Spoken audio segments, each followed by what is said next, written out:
नमस्कार, मैं राधिका जियाल आपके साथ और आप देख रहे हैं न्यूज़ स्टेट का डिजिटल प्लेटफॉर्म। 8वें वेतन आयोग को लेकर केंद्रीय कर्मचारियों और पेंशनर्स के बीच उम्मीदें लगातार बढ़ रही हैं। सबसे ज़्यादा चर्चा फिटमेंट फैक्टर को लेकर है, क्योंकि इसी के आधार पर नए वेतन ढांचे में मूल वेतन के बदलाव का गणित तैयार होगा।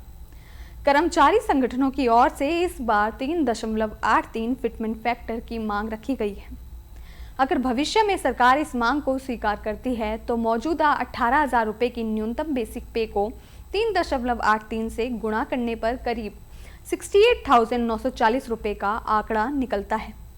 लेकिन यहाँ एक बात साफ समझना ज़रूरी है कि 68,940 रुपये अभी तय न्यूनतम बेसिक सैलरी नहीं है। यह केवल कर्मचारी संगठनों की मांग पर आधारित संभावित गणना है।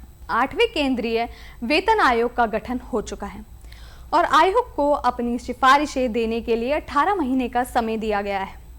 आयोग अलग अलग कर्मचारी संगठनों, पेंशनर्स और दूसरे हितधारकों से सुझाव ले रहा है। इसीलिए अभी सबसे बड़ा सवाल यही है कि अंतिम फिटमेंट फैक्टर कितना तय होगा। अब आसान भाषा में समझिए कि फिटमेंट फैक्टर आखिर है क्या और इसका असर वेतन पर कैसे पड़ता है। फिटमेंट फैक्टर एक गुणक है जिसके जरिए मौजूदा मूल वेतन को नए वेतन ढांचे में संशोधित किया जाता है।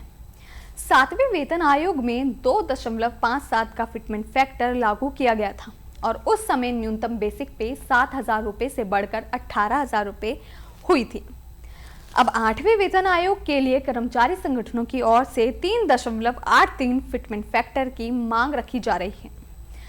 18,000 रुपये को अगर 3.83 से गुणा करें तो 68,940 रुपये आता है।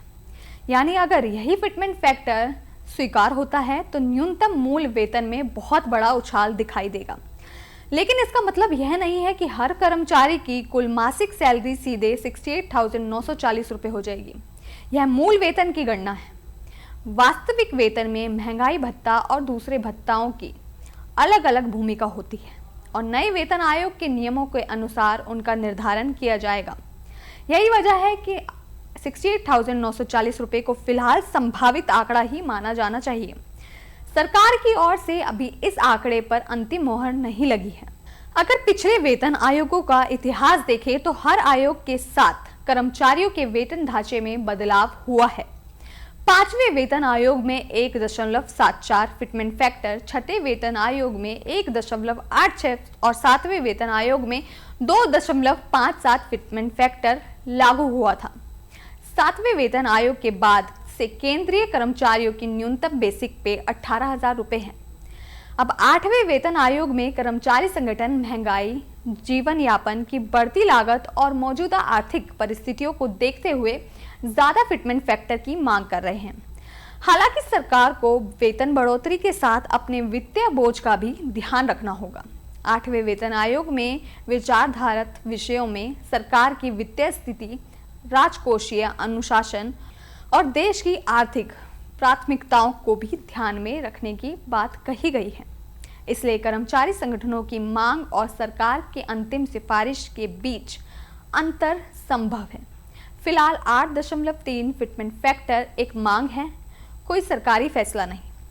इसी तरह 68,940 रुपये भी संभावित गणना है, आधारित नई बेसिक पे नहीं। तो कुल मिलाकर कर्मचारियों और पेंशनर्स के लिए तस्वीर क्या है? उम्मीदें जरूर बड़ी हैं और 3.83 फिटमेंट फैक्टर की मांग पूरी होने पर मूल वेतन में भारी बढ़ोतरी का गणित सामने आता है। लेकिन अंतिम फैसला 8वें वेतन आयोग की सिफारिशों और केंद्र सरकार की मंजूरी के बाद ही साफ होगा। इसलिए अभी 68,940 रुपये की बेसिक सैलरी को पक्की खबर मानना सही नहीं होगा। हमारी राय में कर्मचारियों की मांग और सरकार की वित्तीय क्षमता के बीच संतुलन बनाना जरूरी है, ताकि वेतन में वास्तविक राहत भी मिले और व्यवस्था पर असामान्य वित्तीय दबाव भी न आए। आने वाले समय में फिटमेंट फैक्टर को लेकर तस्वीर और साफ हो सकती है। इस खबर पर आपकी क्या राय है, हमें ज़रूर बताएं। देखते रहिए न्यूज़ स्टेट यूपी का डिजिटल प्लेटफॉर्म। नमस्कार।